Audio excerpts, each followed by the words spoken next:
చేసుకున్నాను. సార్ మీరు రీసెంట్గా సంక్రాంతికి వస్తున్నాం సినిమాలో చేశారు, అంతకుముందు 100 సినిమాలు చేశారు. You are an IAS officer అని మీరు వదులుకున్నారు. మరి ఇంత ఇవన్నీ మాకు సక్సెస్ఫుల్ కనపడుతుంటే మీరు ఫెయిల్యూర్ పర్సన్ అని అడుగుతారే అని చెప్తారు ఎందుకు? ఎప్పుడు చెప్తాను. దీనికి ఒక పెద్ద కథే ఉంది. బేసిక్గా సినిమా రంగానికి రాకముందు నేను IAS హోదాకు వచ్చాను. జాయింట్ కలెక్టర్ 2గా పనిచేశాను. JC 2 జాయింట్ కలెక్టర్ క్యాడర్లో వైజాగ్లో పనిచేశాను. I was a group 1 officer. ఈ IAS ఫెయిల్యూర్ ముందు చెప్తాను, పిల్లలందరూ కూడా ఉపయోగపడచ్చు. నేను 1990లో తెలుగు మీడియంతో అమలాపురంలో BSc చదువుకున్నాను. ఓకే. BSc కూడా కొన్ని కారణాల వలన సాగు తప్పి కన్నులు అట్టుపోవడం. ఓకే. బొటాబొట్టి మార్కులతో పాస్ అయ్యారు. ఫైన్ అంటే అంతవరకు నేను 10th వరకు మంచి స్టూడెంట్ని. ఇంటర్మీడియట్ ఏవో డైవర్షన్స్ వచ్చాయో, కొంచెం క్రికెట్లోకి వెళ్ళాను, కొద్ది public speaking, extra curricular activities మీద శ్రద్ధ ఎక్కువను. నేను MCET ఎంట్రన్స్ కూడా రాయలేదు. I was from mathematics background. ఇది చెప్దాం, ఇది వినాలి. BSc ఇంటర్మీడియట్ తర్వాత నేను MCET ఎంట్రన్స్ రాదు, BSc జాయిన్ అయ్యాను. ఫస్ట్ ఇయర్ అయింది. ఫస్ట్ ఇయర్లో మ్యాథమెటిక్స్ పేపర్ రాయలేదు నేను. అయితే అప్పట్లో సెకండ్ ఇయర్ ప్రమోట్ చేసేవారు. ఓకే. సెకండ్ ఇయర్ ఈ బ్యాక్గ్రౌండ్ వినాలి. సెకండ్ ఇయర్కి వెళ్ళిపోయాను. సెకండ్ ఇయర్కి వెళ్ళిపోయిన తర్వాత ఏమైంది, సెకండ్ ఇయర్లో మళ్ళీ ఫిజిక్స్ రాయలేదు. మళ్ళీ థర్డ్ ఇయర్కి వెళ్ళాను, ఫైనల్ ఇయర్కి వెళ్ళిపోయాను. సో నాకు ఇంకా ఫస్ట్ ఇయర్ మ్యాథమెటిక్స్ ఉండిపోయింది, సెకండ్ ఇయర్ ఫిజిక్స్ ఉండిపోయింది. ఈ రెండు ఫైనల్ ఇయర్ ఎగ్జామ్స్తో పాటు రాయడం వలన ఫైనల్ ఇయర్లో ఓ చిన్న ప్రేమ కలాపం నడపడం వలన ఓ చిన్న స్మాల్ లవ్ స్టోరీ లాంటిది, అది not a serious thing but one kind of diversion. దీనివలన సారీ మా వైఫ్ ఏమనుకోదు, అందుకే చెప్పేస్తాను. ఇబ్బంది లేదు, అసలు ఇబ్బంది లేదు. సో చిన్న వన్ కైండ్ ఆఫ్ ఏదో చిన్న ప్రేమ కథ లాంటిది నడపడం వలన చిన్న డైవర్షన్ ఉంది మైండ్లో. సో ఫైనల్ ఇయర్ పరీక్షలతో పాటే first year mathematics, second year physics రాసుకుంటూ ఫైనల్ ఇయర్ పరీక్షలను రాశాను డిగ్రీ. సో 10th క్లాస్లో ఆ రోజుల్లో మార్కులు వచ్చేవి కాదు. 600కి 510 మార్కులు వచ్చింది నేను. ఇంటర్మీడియట్లో ఒక 770కి 780, అది కూడా మంచి మార్కుల కిందే లెక్క. డిగ్రీలోకి వచ్చేసరికి ఇంజనీరింగ్ వెళ్ళలేకపోయి చదువు పట్ల శ్రద్ధ తగ్గిపోయో ఏదో కొన్ని కారణాంతరాల వల్ల BSc స్టాటిస్టిక్స్ మ్యాథమెటిక్స్తో చేసి అత్యవసర మార్కులతో, అయితే నాకు ఫస్ట్ క్లాస్ వచ్చింది. ఎందుకంటే ఫస్ట్ సెకండ్ ఇయర్ మిగతా సబ్జెక్టులు మంచి మార్కులు వచ్చాయి. ఫైనల్ ఇయర్లో మీరు నమ్మాలి, నాకు మ్యాథమెటిక్స్ 100కి 37 మార్కులు వచ్చాయి. ఫిజిక్స్ ఫైనల్ ఇయర్ ఫిజిక్స్ 70 మార్కులకి 21 పాస్. నాకు 16 మార్కులు క్వశ్చన్ ఆన్సర్లు తెలుసు, మిగతా 5 మార్కులు తెలియదు. లాగరిథమ్స్ టేబుల్స్ అని ఉంటాయి, ఆ టేబుల్స్ తీసి చూసి ఏదో అందులో ఉన్న కొన్ని రాస్తే 21 వేసి పాస్ చేశారు. సో నేను ఫైనల్ ఇయర్ రిజల్ట్స్ రేపు వస్తాయనగా విశాఖపట్నం ఆంధ్ర యూనివర్సిటీకి వెళ్ళి ఎవడో చెప్పాడు పరీక్ష పోయే ముందు ఉంటే మనం వెళ్తే ఆయన మేనేజ్ చేసుకోవచ్చు. అప్పటి నుంచి ఇంత వంకర బుద్ధులు వచ్చాయి, అందుకే ఫెయిల్యూర్ స్టోరీ అన్న. తీరాలు చూస్తే ఆ రోజు రాత్రి విశాఖపట్నంలో పడుకున్నాను, పొద్దున్న రిజల్ట్ వచ్చేసింది. నా 3rd క్లాస్లో కనిపించింది, 3rd క్లాస్లో వచ్చింది ఆ నెంబర్ రిజల్ట్. మా ఊర్లో దాకా నాకు పడని వాళ్ళు ఇష్టులు అయిష్టులు అందరూ వెళ్ళి ఆనందించారు. Degree final year, degree 3rd క్లాస్లో పాస్ అయ్యాడు అదవా అని. కానీ ఫస్ట్ ఇయర్ సెకండ్ ఇయర్ మార్కులు కలిపి మొత్తం మీద నేను ఒక 70%తో డిగ్రీ పాస్ అయ్యాను, ఫస్ట్ క్లాస్లో పాస్ అయ్యాను. కానీ ఆ డిగ్రీ చదువు అంతా కూడా ఒక దారుణమైన విషయం. ఆ టైంలో రమేష్ అని ఒక అతను మా విలేజ్లో మంచి స్టూడెంట్ ఉండేవాడు. అతను ఏదో సివిల్ సర్వీసెస్ ఫిలిమ్స్ రాసి మెయిన్స్ రాయడం మానేసి ఆ మెటీరియల్ నాకు పడేసాడు. ఎందుకు ఇచ్చాడు నాకు అంటే, నేను ఇలా చదువులు ఇలా ఉన్నా, నేను పబ్లిక్ స్పీకింగ్లో టాప్. ఓకే, బాగా మాట్లాడతా. ఎనీ డయాస్, అది విజయవాడ అమలాపురం, నాది SKBR కాలేజ్ స్టూడెంట్ని, తెలుగు మీడియం. అక్కడి నుంచి ఏ ఊరు వెళ్ళినా నాకు ఫస్ట్లో వచ్చేది. Even in English debate also, కొంత ఇంగ్లీష్ కూడా పికప్ చేసుకునేవాడిని. ఆయన గిఫ్ట్ ఇచ్చాడు, సివిల్ సర్వీసెస్ పుస్తకం ప్రిలిమ్స్ గైడ్ ఇచ్చాడు, యూనిక్ క్వింటెసెన్స్. ఫస్ట్ టైం మైండ్లో పడింది, ఆగింది అక్కడికి. తర్వాత ఏమైంది, నేను పబ్లిక్ స్పీకింగ్ వెళ్ళాను డిబేట్స్కి. అక్కడ ఎక్కడో ఒక చోట చాలా సీనియర్ IAS ఆఫీసర్ ఎవరో జడ్జిగా వచ్చి నా స్పీచ్కి ముచ్చటపడి, నువ్వు సివిల్ సర్వీసెస్ రాయవయ్యా అని చెప్పాడు. అంతవరకు నా పరిస్థితి ఏంటంటే, సివిల్ సర్వీస్ అని ఎగ్జామ్ ఉందని తెలియదు, ఏం చేయాలో తెలియదు. సివిల్ సర్వీస్ ఎగ్జామ్ ఉందని తెలియదు. నాకు ఎప్పుడు లెక్చర్ రావాలి ఉండేది, బాగా మాట్లాడతాను కదా. బట్ నా చదువేమో ఏదో అంటారు ఉట్టికి ఎగరలేనమ్మా స్వర్గానికి ఎగిరిందని. మనకి BSc ఏమో పాస్ అవుతామో పోతామో తెలియదు, చిన్న ప్రేమ కలాపం, తెలుగు మీడియం. ఈ పరిస్థితిలో మిడిల్ క్లాస్ ఫ్యామిలీ, డబ్బు పెద్ద పుష్కలంగా ఏం లేదు. సో ఏం చేయాలని తెలిసిన పరిస్థితులు ఈడెవడో ఒకడేమో యూనిక్ గైడ్ ఇచ్చాడు, ఆడెవడో జడ్జి ఏమో పెద్ద ఆయనేమో నువ్వు సివిల్ సర్వీస్ రాయరా అన్నాడు. అక్కడెక్కడ ప్రింట్ పడింది. చాలా అతి కష్టం మీద కష్టాన్ని దిగమింగుకుని ఆ డిగ్రీ పరీక్ష పాస్ అయ్యి మా నాన్నగారిని ఒప్పించుకుని ఒక ట్రంక్ పెట్టి ఒప్పించుకుని హైదరాబాద్ వెళ్ళాను. ఒక 1 year అడ్వాన్స్ కోచింగ్ తీసుకున్నాను. 91లో I have given my first attempt. నేను తెలుగు మీడియం విద్యార్థి, మొదటి 10 లక్షల మంది నుంచి ప్రిలిమ్స్ పాస్ అయ్యాను. ఓ దానికో దరిద్రపు కథ ఉంది. ఫస్ట్ ప్రిలిమ్స్ రాస్తే ప్రిలిమ్స్ పేపర్ అవుట్ అయింది, లీక్ అయిపోవడం Leak అవడం వల్ల cancel చేశారు. 91లో జూన్లో.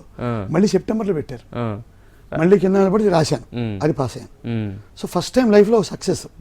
ఒక బ్యాడ్ విద్యార్థి చిరాకుల్లోంచి, మీకు నమ్మాలి అంటే డబ్బు అంత బ్యాడ్ అని కాదు, కానీ నేను హైదరాబాద్ స్టడీ సర్కిల్లో కోచింగ్ తీసుకున్నాను. ఓకే. నేను ఎక్కడ నల్లకొండలో ఉండేవాడిని, అక్కడి నుంచి సైకిల్ మీద వెళ్ళేవాడిని ట్రైన్ కోచింగ్కి. డబ్బులు లేవని కాదు, ఏదో కొనగలనేమో, సైకిల్ పోయేవాడిని అలాగా. అప్పుడు హైదరాబాద్ స్టడీ సర్కిల్కి పెద్ద పెద్ద కార్లు, అదొక రకంగా ఉంటుంది సివిల్ సర్వీస్ ట్రైనింగ్ అంటే. పిచ్చి పిచ్చిగా వస్తారు కొంతమంది, నాలాంటి బ్యాచ్ ఇంకా కింద బ్యాచ్ కూడా ఉంటారు, అది అన్ని రకాల మనుషులు ఉండేది. సో ఫస్ట్ అటెంప్ట్ రాశాను, మెయిన్స్ క్లియర్ అయింది, మెయిన్స్ రాశాను, మెయిన్స్ పాస్ అయిన ఇంటర్వ్యూ వచ్చింది. ఢిల్లీ వెళ్ళాను ఇంటర్వ్యూకి. ఇదంతా రీల్స్ తిరుగుతూ ఒక నాకు ఒక 10 అడుగుల ఆజానుభావుల్లో కనిపించాను.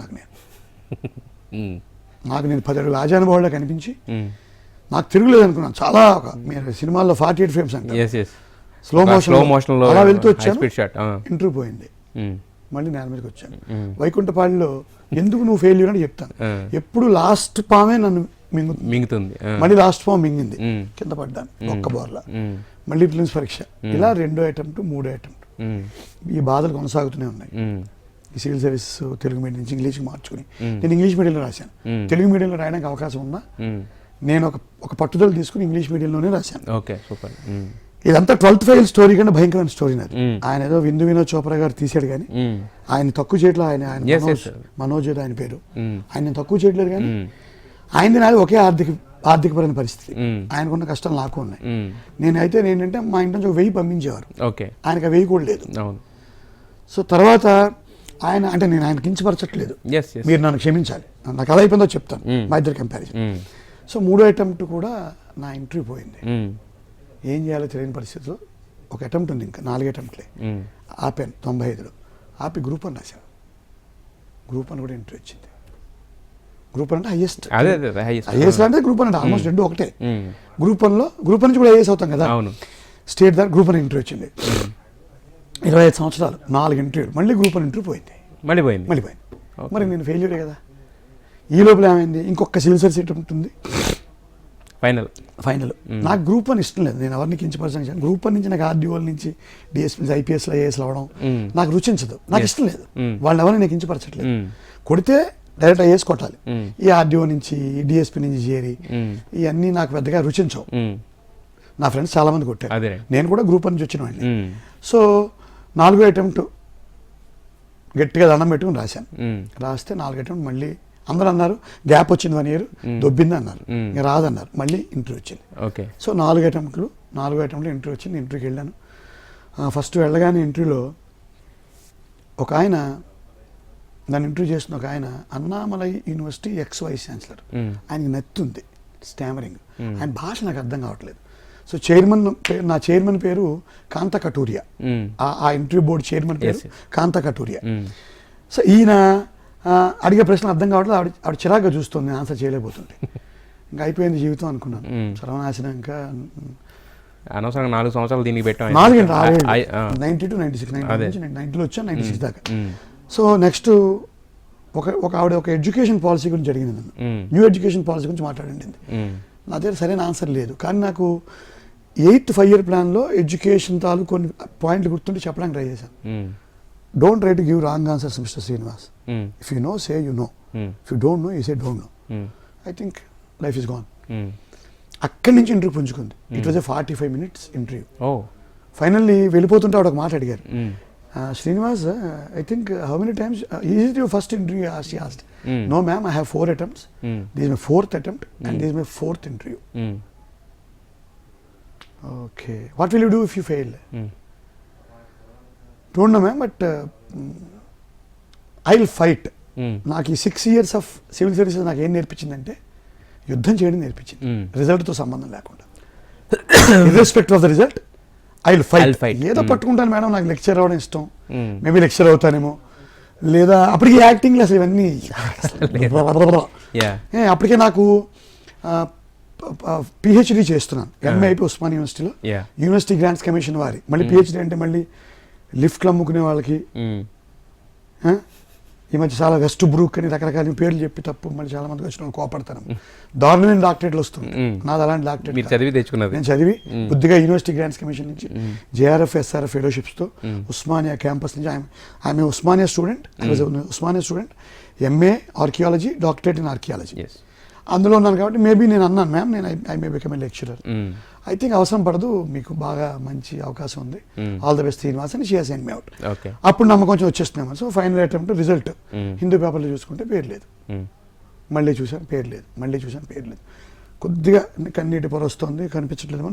మీలాంటి ఫ్రెండ్ ఒకడు ఉన్నాడు, నువ్వు చూడరా అన్నాను. వాడు చూసాడు లేదన్నాడు, వాడికి ఎక్కడ లోపల ఆనందంగా ఉంది అది పోయినందుకు.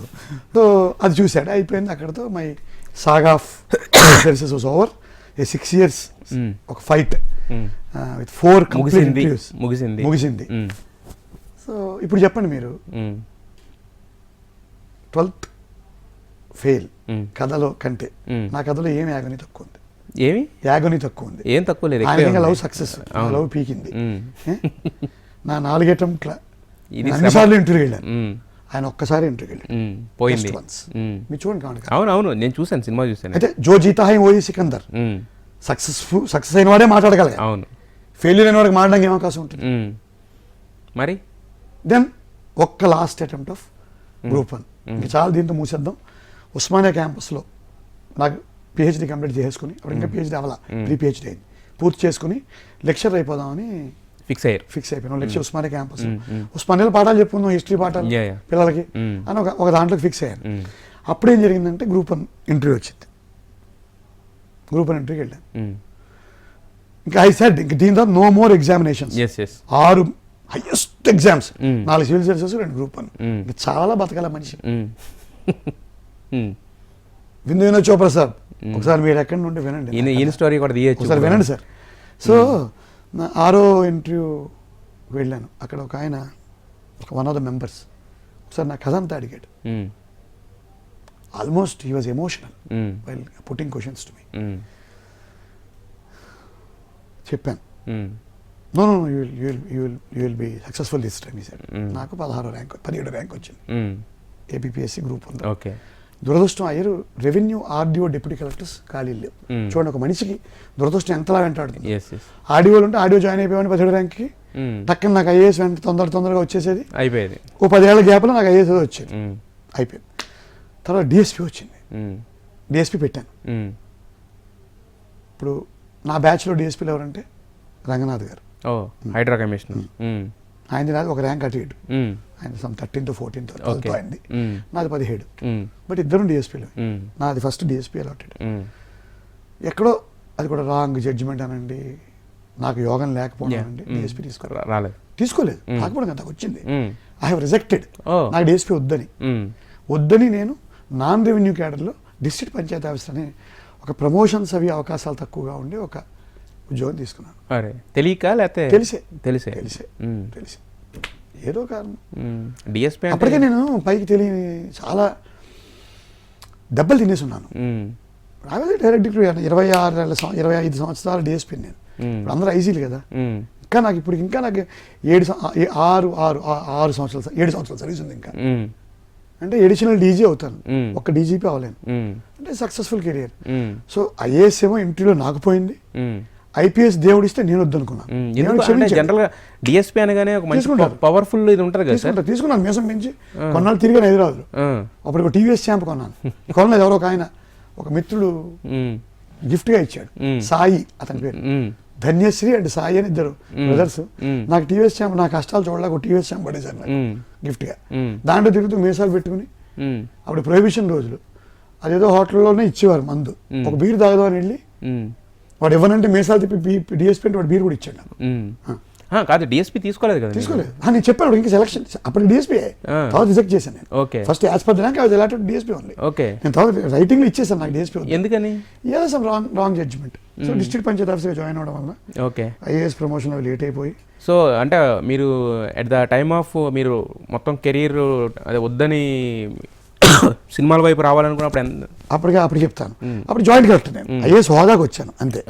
బట్ రెగ్యులర్ ఐఏఎస్గా నేనేం ప్రమోట్ అవ్వలేకపోయాను. ఐఏఎస్ హోదాకి వచ్చేసాను, జాయింట్ కలెక్టర్ క్యాడర్లో ఉన్నాను. ఒక 1 year అలా ఉంటే నేను తప్పకుండా నాకు ఐఏఎస్ కన్ఫర్ అయిపోయి ఓకే కలెక్టర్ డెఫినెట్గా 2019లో బయటకు వచ్చాను కదా, 21 ఆ టైంకి నేను కలెక్టర్ అయ్యేవాడిని. ఇది నిర్వివాదమైన అంశం. చాలా మంది దీని కింద పెడుతున్నారు, మీరు నిజంగా వెళ్ళారా ఇంటర్వ్యూకి, ఇవన్నీ ఇప్పుడు నేను ప్రూవ్ చేయలేను. కాబట్టి ఒకసారి వైజాగ్ వెళ్ళి నా ఉద్యోగాలు చేర్చుకుని సరిపోయి, అది అవసరం కూడా లేదు. ఫస్ట్ ఆఫ్ ఆల్ మనకెందుకు, అది అనవసరం విషయం. సోషల్ మీడియా వచ్చిన తర్వాత ప్రతి వాళ్ళకి స్వేచ్ఛ ఉంది. మన అతను ఎవరు పెట్టాడు, వీడు బిల్ కలెక్టర్ ఏమో అని పెట్టాడు, సంతోషం, నాకేం అభ్యంతరం ఏమో. ఇప్పుడు బిల్ కలెక్టర్ అయినా కాకపోయినా వాళ్ళు ₹1,00,000 అన్నట్టు నేను ఏదో ఒకటి. సో దాంతో ఫ్రస్ట్రేషన్లో ఉన్నాను నేను చాలా. ఇప్పుడు భగవంతుడి దయ వలన నాకు అన్ని చక్కటి అద్భుతమైన అసైన్మెంట్లు, ప్రజలతో మమేకమయ్యి గొప్ప ఉద్యోగాలు. అన్ని రోజులు నేను వైజాగ్లో ఉండిపోయాను. అందువల్ల ఒక మాఫియా డాన్లా వైజాగ్లో ఎదిగాను నేను. చాలా పవర్ఫుల్ పర్సన్ నేను. కలెక్టర్లు, మంత్రులు అందరూ నన్ను ఫాలో అవ్వాల్సిన పరిస్థితులు కూడా చాలా ఉన్నాయి. గర్వంగా చెప్తున్నాను. ఎవరైనా ఖండిస్తే ఖండించండి. మా గంటా శ్రీనివాసరావు గారు, మా యనపాత్ర గారు అందరూ నా మాట వినేవారు, వాళ్ళు నేను వినేవాడిని. It was a powerful, very powerful tenure at Vizag. ఆ సమయంలో శివానందమూర్తి గారు, సద్గురు శివానందమూర్తి గారు, ఇది నా పూర్తి స్టోరీ అండి. ఇన్నాళ్ళు ఇంటర్వ్యూ రకరకాల చెప్పాను. ఇవాళతో నేను ఈ కథ ముగిద్దాం అనుకుంటున్నాను. ఖచ్చితంగా పబ్లిక్ సోషల్ మీడియాలో ఈ కథ ముగిద్దాం అనుకుంటున్నాను. 6 సంవత్సరాల కన్నీటి గాథ. ఇప్పుడు ఎవరైనా సివిల్ సర్వీస్ రాసిన వాడు తెలుస్తుంది నొప్పి. ఒక middle class fellow from remote place called Amalapuram, Telugu medium నుంచి నానా బాధలు పడి ఢిల్లీ వెళ్ళాలి. Multiple failures. ఎక్కడ పైగా లాస్ట్ పామే మింగుతుంది, బుడ్డపాము మింగేస్తే పోయేది కింద. మించిపోయినా పర్వాలేదు కదా, అన్నిసార్లు ఎంట్రీ పోవడం ఏంటి? ఇప్పుడు నేను బ్యాడా, నాకు ఎంట్రీ చెప్పడం రాదా, మాట్లాడలేనా, చేత కదా. నేను I'm good at speaking. Public స్పీకింగ్లో దిట్ట, గోల్డ్ మెడల్స్ వచ్చాయి. విధి అలా చెప్పింది. సో దేవుడు చెప్పినట్టుగా నువ్వు 10 అడుగులు అవసరం లేదు. అప్పుడు ఒక ఫ్రెండ్, ఒక ఆయన ఉద్యోగ సోపానం అని ఒక బుక్ ఇచ్చారు, పేపర్ ఉండేది, ఒక మ్యాగజైన్ వచ్చేది, సురేష్ గారు ఆయన పేరు. ఒకరోజు కాల్ చేశాను నాకు, బ్రదర్ మీది ఒక కవర్ పేజ్ చేసి ఒక స్టోరీ రాద్దాం అన్నాడు. జనగా ఎప్పుడు సక్సెస్ అయిన వాళ్ళ కథలు రాస్తారు కదా, ఫెయిల్ అయిన అసలు ఇన్ని ఇంటర్వ్యూలు ఎలా పోగొట్టుకోవచ్చు రాద్దాం మీ గురించి అన్నాడు. చాలా బాగుంది అన్నయ్య, అంటే ఫెయిల్యూర్స్ కూడా ఒక ఇంటర్వ్యూ అంటే మీది ఫెయిల్యూర్స్లో కూడా నవ్వించే సరే కానీ అయిపోయింది. సో ఆ టైంలో గురూజీ శివానందమూర్తి గారు 2015లో కరెక్ట్గా peak time, I was PDDRDA, it's called joint collector development. PDDRDAగా వైజాగ్లో ఒక పీక్ లెవెల్ ఆఫ్ అథారిటీ చెలాయిస్తున్నాను. అప్పుడు గురువు గారు పిలిచి you quit your government service in 4 years అని చెప్పారు. ఎందుకో తెలియదు, మానేశాను. మీరు బ్లైండ్గా ఫాలో అయిపోతాను ఆయన్ని. సో 2010 గురుగారు 15 ఫిబ్రవరిలో చెప్పారు. 15 జూన్లో గురుగారు స్వర్గస్థులయ్యారు. తర్వాత విషయం మర్చిపోయింది. 17లో కళ్యాణకృష్ణ గారు రారండి వేడికి చూద్దాం సినిమా షూటింగ్ చేస్తూ గంగవరం పోర్టులో ఓ పోర్టు చైర్మన్ వేషానికి నన్ను పిలిచారు. మీకు ఇంట్రెస్ట్ లేదు కదా? లేదు, బట్ వాళ్ళంతా నాకు స్నేహితులు. పోర్టు చైర్మన్ వేషానికి ఇంట్రెస్ట్ ఏముంది? ఎలాగా నేను ఐఏఎస్ హోదా ఉద్యోగం, వైజాగ్ PDDRDA, అలా కనపడతాను, సూట్ మనిషి కూడా బాగుంటానుగా, ఓ సూట్ వేసుకుని చేయండి అయ్యా అన్నాడు. వెళ్ళాను, షేక్ హ్యాండ్ ఇచ్చాను జగత్ బాబుకి, నాగచైతన్య గారికి షేక్ హ్యాండ్ ఇచ్చాను. కథ కట్ చేస్తే అక్కడితో అయిపోయింది. స్క్రీన్ మీద చూసుకున్నాను సార్. అప్పుడు కూడా నాకేమీ పెద్ద మూమెంట్ ఏం లేదు. అప్పుడు జగత్ బాబు గారు నాకు ఒక స్నేహితుడు అయ్యారు. ఆయన ఆ సినిమాలో జగత్ బాబు గారితో పరిచయం అయ్యి ఆయన రచయిత అని ఒక సినిమాలో హీరోయిన్ ఫాదర్ ఇప్పించారు. అది కూడా కొంతవరకు పని జరిగింది. ఆ రచయిత తాలూకు ఫోటోల్ని ఫేస్బుక్లో పెట్టాను. ప్రశాంత్, ఇదంతా చెప్పేస్తాను కదా మీకు, చెప్పండి. అసలు ఎలా ఇవన్నీ కట్ చేస్తాను చాలా చోట్ల. ప్రశాంత్ అని ఒక ఫ్రెండ్ ఉన్నాడు నాకు. ఆయన ఈ ఫేస్బుక్ చూసి నాకు ఫోన్ చేశాడు, ఈ రచయిత సినిమా ఫోటో చూసి. అప్పటికే రిలీజ్ అవ్వాలా. ఏంటి శ్రీనివాస్ గారు మీరు ఏమైనా సినిమాలో ట్రై చేస్తున్నారు, ఈ ఫోటో ఏంటి అన్నాడు. ఈ సినిమాలకు యాక్ట్ చేసిన ఫోటో ఏంటి, నాకు మారుతి గారి ఫ్రెండ్ అర్జెంట్గా ఒకసారి హైదరాబాద్ వెళ్దాం అన్నాడు. నెక్స్ట్ డే పొద్దున్న మేము హైదరాబాద్ వెళ్ళాం, మారుతి గారిని కలిసాం. అసలు ఎందుకు వెళ్ళాను తెలియదు, ఆయన రమ్మన్నాడు, వెళ్ళాను. విచిత్రమైన విషయం అంటే అంత పెద్ద మారుతి గారు, నేనెవరో వైజాగ్ నుంచి వచ్చిన ఒక అధికారిని, ఆయన నన్ను వచ్చి కలిశాడు. చాలా విచిత్రం. ఈ ప్రశాంత్ మాటల మీద, ప్రశాంత్ నేను దసపల్ల హోటల్లో ఉన్నాను, మారుతి గారు వచ్చి షూటింగ్ వెళ్తే నన్ను కలిసి ఒక అరకప్పు కాఫీ తాగి వెళ్ళిపోయాడు. మళ్ళీ వారం తర్వాత ఆయన రమ్మన్నాడు, ఆఫీస్కి వెళ్ళాను. మహానుభావుడు వేషం ఇచ్చాడు, జుట్టు పెంచమన్నాడు, గడ్డం పెంచమన్నాడు, పెద్ద పెద్ద డైలాగులు. మహానుభావుడు. That was my third movie. But రచయిత రిలీజ్ అవ్వలేదు, సెకండ్ మూవీ కింద లెక్క. బట్ ప్రాపర్ వేషంగా ఫస్ట్ సినిమా కింద లెక్క. సూపర్ హిట్, 30-40 కోట్ల సినిమా. మారుతి గారు అప్పుడు నాకు ఖచ్చితంగా చెప్పిన విషయం అంటే, మీరు ఏదైనా మానేయండి కానీ సినిమా మాత్రం మానొద్దండి, మీలో ఒక అద్భుతమైన ఫైర్ ఉంది అన్నాడు. అయినా నేను మర్చిపోయాను. ఉద్యోగం మళ్ళీ ఉమ్. 4 రోజులు రావడం అలా ఏ చేశాను. ఉద్యోగం? Project director Vizag. ఇంకా బయట రాలేదు నేను, ఇంకా సెలవులు పెట్టి చేస్తాను. ఇంకా మానలే, అప్పుడు మానలా. ఇవన్నీ సెలవులు పెట్టి గురువు గారు మానేమన్నారు కదా. మానేమని ఇప్పుడు 4 ఏళ్ళలో మానమన్నారు ఓకే ఓకే, 4 ఏళ్ళు. 2015లో. సో ఏం జరిగింది, ఓ 3 సినిమాలు అయ్యాయి. మా కలెక్టర్ వాస్ ప్రవీణ్ కుమార్ గారు, ఆయన నాకు సహాయం చేసేవాడు. 2 రోజులు లీవ్ పెట్టి ఓ 2 రోజులు ఫ్రెంచ్ లీవ్ చిన్నపిల్లలాగా ఇది చేసుకొచ్చేయడం. సో ఈ ప్రాసెస్లో అక్కడి నుంచే సీఎం గారు చంద్రబాబు నాయుడు గారు టెలికాన్ఫరెన్స్ కూడా అటెండ్ అవ్వడం, అది చూసి ప్రొడ్యూసర్లు వాళ్ళు కంగారు పడ్డాం. మనకి ఇవ్వాల్సిన ఫెసిలిటీస్ పెంచడం, పట్టణ రంగు 2 జ్యూసులు అనడం, ఇట్లా చినిమా ఇండస్ట్రీ సక్సెస్ ఉంటే కానీ చూడండి ఇట్లా జరుగుతూ షూటింగ్ స్పాట్ నుంచే నేను టెలికాన్ఫరెన్స్ అటెండ్ అయిపోయాడిని. కావాలి కూడా చేసేవాడు సీఎం చంద్రబాబు నాయుడు గారు 2016-17లో 16 వెళ్ళండి 18-19 షూట్లో 18లో ముఖ్యంగా 18లో 2018 అటెండ్ అయిపోవడం. దాంతో నాకు ఫెసిలిటీస్ పెరిగాయి. ఒక్క టెలికాన్ఫరెన్స్ సీఎం గారు నన్ను క్వశ్చన్ అడిగితే నాకు ఫెసిలిటీస్ పెరిగేవి. ఇట్లా జరుగుతున్న సాగాలో ఒకరోజు నేను ఉద్యోగంలో ఉండగానే పార్క్ హోటల్లో ఐ వాజ్ రన్నింగ్ ఒక జిమ్లో, పక్కన ఒక ఆయన పరిగెడుతున్నాడు. చూస్తే అనిల్ రావుపూడి గారు F2 సినిమా కథ రాసుకుంటాడు. ఆయన పార్క్ హోటల్లో రాస్తాడు. నేను పార్క్ హోటల్ GM గారితో ఫోన్ చేయించాను, వైజాగ్ పార్క్ హోటల్.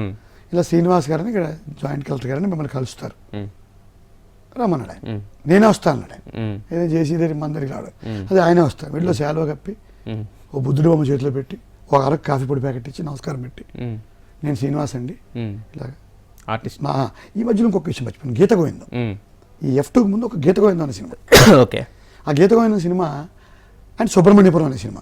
సుబ్రహ్మణ్యపురంలో విలన్ చేశాను విచిత్రంగా.